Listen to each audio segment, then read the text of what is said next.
नमस्कार मित्रांनो, लाडकी बहीण योजनेबाबत मोठी खुशखबर। आता तारीख फिक्स झाली आहे आणि योजनेबाबतचे संभ्रम ही अदिती तटकरे यांनी दूर केले आहेत आणि महिलांना आश्वासन दिले की तुम्ही कोणत्याही बाबतची काळजी करू नका, ही योजना शेवटपर्यंत चालणार आहेत, पैसे मिळणार आहेत असे आश्वासन दिले।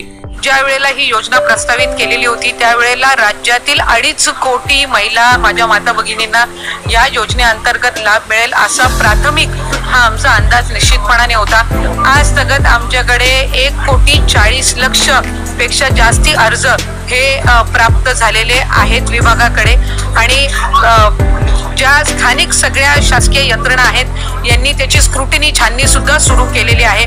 त्याच्यामुळे ती छाननीची प्रक्रिया सुद्धा पुढच्या 8-10 दिवसातच पूर्ण होणार आहे, कारण आम्हाला रक्षाबंधनच्या पूर्वसंध्येला पहिला जो त्या ठिकाणी लाभ आहे तो सन्मान निधी त्या माता भगिनींच्या अकाउंटला डायरेक्ट डीबीटी हा करायचा आहे। माझे आपल्या माध्यमातून राज्यातील सर्व माता भगिनींना मला आश्वासित करायचंय की याला लागणारी संपूर्ण तरतूद ही राज्य सरकारने केलेली आहे।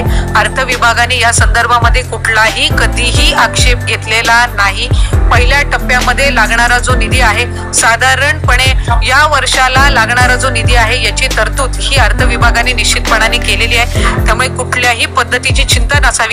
या उलट मी आपल्या माध्यमातून सांगितलं की आम्ही ज्या वेळेला विभाग म्हणून ही योजना प्रस्तावित केलेली होती त्यावेळेला आम्ही 21 ते 60 हा वयोगट प्रस्तावित केला होता। त्याच्यावर ज्या वेळेला अर्थ व नियोजन मंत्री अजितदादांकडे बैठक झाली त्यावेळेला त्यांनी हा 60 वरून 65 करावा अशा सूचना या त्यांनी दिल्या आणि 60 आणि 65 या वयोगटातील जर लाभार्थ्यांची आम्ही संख्या काढली तर ती साधारणपणे 14.5 लाख होते।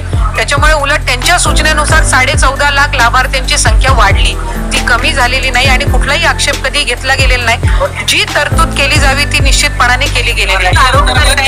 या योजनेमुळे इतर सगळ्या योजना बंद पडतील, शेतकऱ्यांना कर्जमाफी द्यायची ती पण केवळ या योजनेच्या प्रसिद्धीमुळे किंवा या योजनेसाठी सरकार इतर योजनांकडे डोळे झाकतात। जर खऱ्या अर्थानं विरोधकांना शेतकऱ्यांना कर्जमाफी द्यायची इच्छा असती तर ती त्यांनी त्यांच्या पदाच्या कार्यकाळामध्ये पण दिली असती।